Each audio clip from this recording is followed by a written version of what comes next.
Ela foi a principal crise econômica do século XX. Depois dela, tudo seria diferente e o próprio capitalismo não seria mais o mesmo. O mundo inteiro foi por ela abalado. Saudações! Eu sou o professor Ney Nordin e a gente vai ter a segunda parte da nossa conversa sobre a crise econômica de 1929.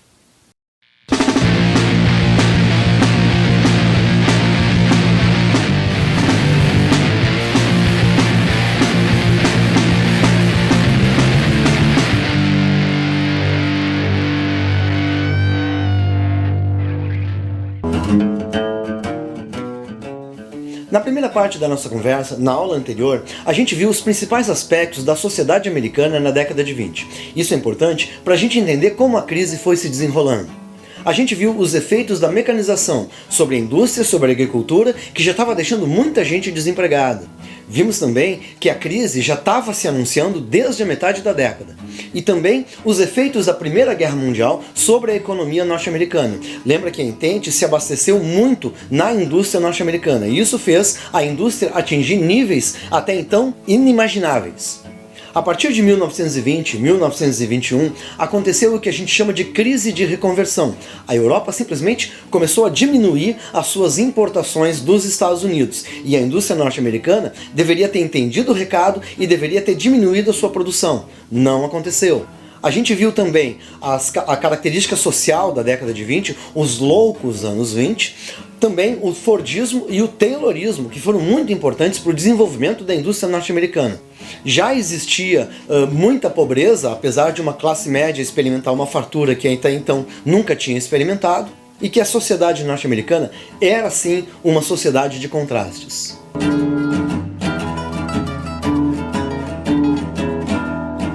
Em 1929, a indústria norte-americana respondia por 42% da indústria mundial. Olha que peso! É interessante a gente dar uma olhadinha nos presidentes que governaram os Estados Unidos nos anos que antecederam a crise. Tu sabe que até hoje a política norte-americana ela é basicamente dominada por dois partidos, o Partido Republicano e o Partido Democrata. Qual é a diferença entre eles? Simples. A principal diferença, pelo menos, é que o Partido Republicano ele é muito mais ortodoxo no que tange ao liberalismo. E o liberalismo, tu sabe que tem aquela regrinha, o Estado não se mete na economia. Deixa a economia andar livre e solta. Já o Partido Democrata não. Ele não é tão ortodoxo, ele não é tão conservador e as suas posições são um pouquinho mais progressivas. Olha só a lista de presidentes que eu estou te mostrando aí. Em primeiro lugar, Woodrow Wilson, Partido Democrata, aquele que estava no governo quando os Estados Unidos entrou na Primeira Guerra Mundial. Depois disso, Warren Harding, Partido Republicano. Depois dele, Calvin Coolidge, Partido Republicano. Depois, Herbert Hoover, aquele que estava no governo dos Estados Unidos quando estourou a crise, também Partido Republicano. E por fim, Franklin Delano Roosevelt, Partido Democrata. O que eu quero te mostrar com isso é que a crise não caiu de surpresa nem de paraquedas. Ela avisou que ela ia acontecer. Mas os princípios do Partido Republicano, os princípios do liberalismo, fizeram com que todo mundo achasse que de uma hora para outra a economia sozinha ia se arrumar e que não era preciso tomar medidas mais severas. Outro ponto interessante é a febre especulativa na Bolsa de Valores. Durante a década de 20, todo mundo que tinha algum dinheirinho guardado ia lá e investia na Bolsa de Valores. Para te ter uma ideia, no ano de 1929, as ações chegaram a render 400%. Imagina! Era uma especulação que não era baseada na produção real. Uma hora, essa bomba ia estourar e a alegria ia durar pouco. Tu sabe que o mercado de ações é um investimento de altíssimo risco, mas todo mundo encarava como um investimento seguro. Para te ter uma ideia, as pessoas iam até os bancos, solicitavam empréstimos e o que elas ofereciam como garantia? Ações. E os bancos aceitavam ações como garantias de empréstimo. As pessoas pegavam esse dinheiro, compravam mais ações, tinham um lucro acima dos juros que o banco cobrava, pagavam seus empréstimos e todo mundo saía faceiro. O primeiro sinal veio em junho de 1928, quando a Bolsa de Valores de Nova York teve uma queda de 23 pontos. De uma hora para outra, 5 milhões de papéis em ações foram comercializados. O mercado entrou em pânico, mas os economistas foram para a imprensa, conseguiram tranquilizar o pessoal e em poucos meses tudo tinha voltado ao normal.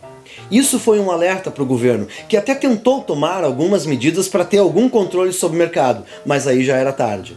Em 24 de outubro de 1929, a tão conhecida Quinta-feira Negra, quando abriu a Bolsa de Valores de Nova York, um grande lote de ações foi colocado à venda. Adivinha? Não teve comprador. Isso causou um pânico geral e na mesma hora todo mundo teve a mesma ideia. Todos colocaram as suas ações para vender antes que o preço caísse demais. Foi um desastre.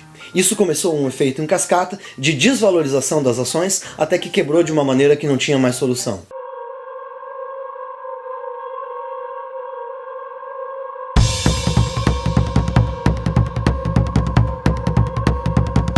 Naquele dia, centenas de pessoas estavam em pé em volta do prédio da Bolsa de Valores de Nova York. Eles não estavam causando nenhuma confusão e nenhum tipo de distúrbio. Eles estavam atônitos, apavorados e esperando para ver o que ia acontecer. Pequenos investidores que tinham alguma quantia investida na Bolsa de Valores, de uma hora para outra, tiveram os seus sonhos desfeitos e as suas esperanças despedaçadas. Veio a sexta-feira, veio o final de semana e chegamos na segunda-feira, dia 28, quando novamente houve uma queda de pontos muito alta. Aí sim foi o desastre. Na Quinta-feira Negra, quem perdeu as suas economias foi o pequeno investidor, foi o homem comum. Mas agora, na segunda-feira, foram os grandes milionários, os grandes investidores que de uma hora para outra foram à falência. O próprio John Rockefeller veio a público e anunciou que iria comprar ações para ver se tranquilizava o mercado, mas não adiantava mais. Até às 11 horas da manhã, pelo menos uma dezena de grandes investidores tinha cometido suicídio. Era o fim do consumo, o fim do lucro, o fim dos loucos anos 20, o fim do American Way of Life. Em poucos meses, pelo menos 13 milhões de norte-americanos estavam desempregados. Isso representa 1/4 da população ativa norte-americana nesse momento. Sem falar do fenômeno das falências das empresas. Em 1929, mais de 600 instituições financeiras foram à falência.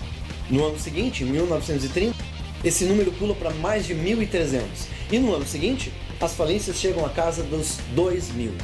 Desempregados pelo país inteiro, errantes andando de cidade em cidade, procurando uma oportunidade de pelo menos conseguir se alimentar. Um filme muito interessante que mostra isso é O Imperador do Norte, de 1973. Fala dos errantes que tentam andar clandestinamente nos trens para chegar de cidade em cidade tentando arranjar emprego. É muito interessante. As pessoas perdiam as suas casas e não tinham mais onde morar. Muitos acabavam morando em casas de papelão ou de caixas de madeira ou morando nos seus próprios automóveis, que era a única coisa que tinha lhe sobrado. Pelo país inteiro vão proliferar favelas que receberam o nome de Hoovervilles. Claro que esse nome foi dado pelo Partido Democrata numa crítica à gestão do presidente Hoover. Outro fenômeno interessante da miséria foram os festivais de dança, as competições de danças que eram promovidas por emissoras de rádio no país inteiro.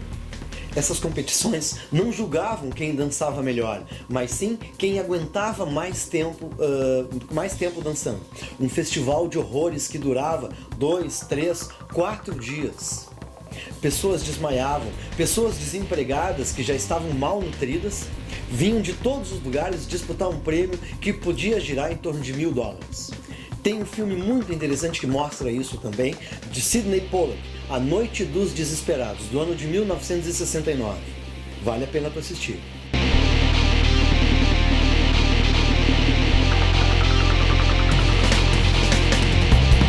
Claro que a crise foi dura para todo mundo, mas o pessoal das áreas rurais amargou a crise de uma maneira muito pior. Muitos perderam as suas terras e tiveram que também vagar pelo país como errantes ou como mendigos. As imagens mais famosas da pobreza durante a crise de 1929 veio de uma fotógrafa chamada Dorothea Lange. As suas imagens contribuíram para sensibilizar a opinião pública do drama dessas pessoas. Ela ganhou vários prêmios de fotografia e é também uma pioneira da fotografia documental.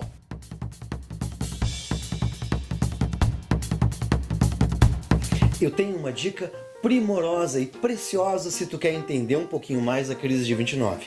Trata-se do livro As Vinhas da Ira, de John Steinbeck, publicado em 1939. Ele foi contratado para fazer um registro jornalístico dos retirantes que estavam cruzando o país procurando emprego. Isso em 1936. Ele escreveu um livro contando a trajetória da família Job, que perde as suas terras e acaba cruzando o país através da Rota 66. O interessante é que durante essa viagem eles vão encontrando outras pessoas que também estão sofrendo por causa da crise. E ele constrói um relato maravilhoso. Claro que o livro não foi bem aceito no início. Ele foi criticado, foi chamado de comunista e disseram que ele tinha uma mente distorcida sobre os acontecimentos do país. Depois, por causa desse livro, ele acabou ganhando um prêmio Pulitzer e, em 1962, o Prêmio Nobel de Literatura. Vale a pena a gente ler um trechinho do Steinbeck para te dar o gostinho. Esse aqui é o meu exemplar. Olha só que narrativa maravilhosa. Nas casinhas em que moravam, os arrendatários reuniam o que lhes pertencia e o que pertencia a seus pais e seus avós. Preparavam-se para a grande viagem rumo ao oeste. Carroças, armações, sementeiras, enxadas em penca.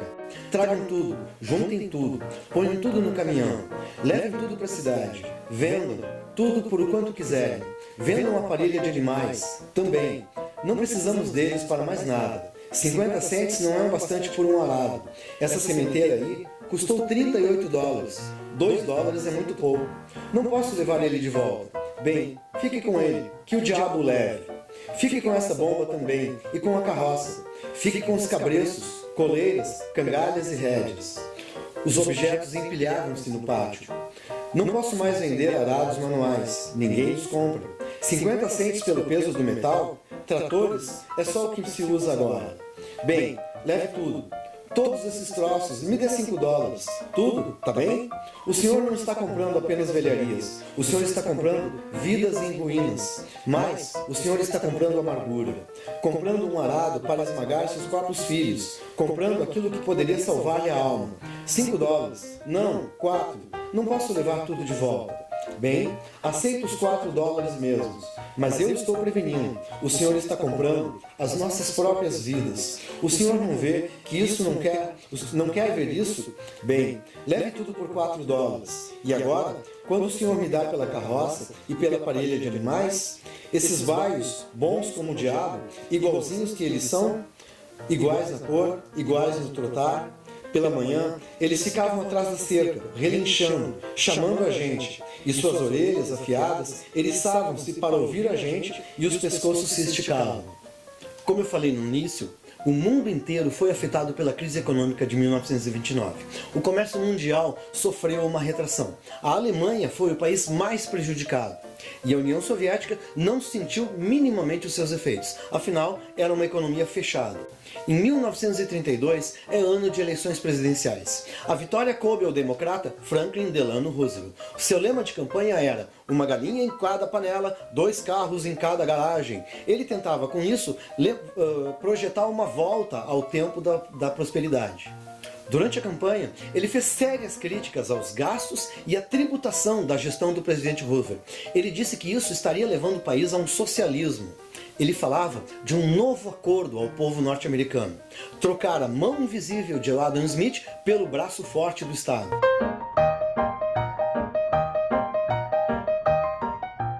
A sua estratégia de governo seria a intervenção pesada do Estado na economia, em contradição com os princípios básicos do liberalismo.